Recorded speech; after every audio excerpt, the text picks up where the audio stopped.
భద్రాద్రి వద్ద గోదావరి నీటి మట్టం 47 అడుగులకు చేరింది. భద్రాచలం వద్ద గోదావరి ఎంతకీ గోదావరమ్మ తగ్గుముట్టు పట్టడం లేదు. అంతకంతకు పెరుగుతూ ఉగ్రరూపం దాలుస్తుంది. ఉదయం 10 గంటలకు 47 అడుగులకు గోదావరి నదీ ప్రవాహం చేరుకుంది. ఇప్పటికే మొదటి ప్రమాద హెచ్చరికను అధికారులు జారీ చేశారు. గడిచిన 2 రోజులుగా వరద ప్రవాహం గంట గంటకు పెరుగుతుందే తప్ప ఏ క్షణాన కూడా తగ్గినట్లు రికార్డులో నమోదు కాలేదు.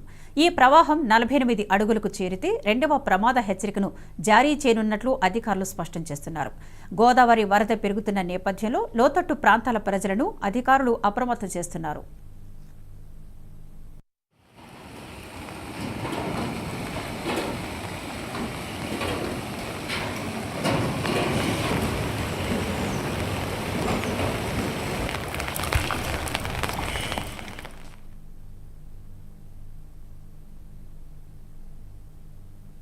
భద్రాద్రి కొత్తగూడెం జిల్లా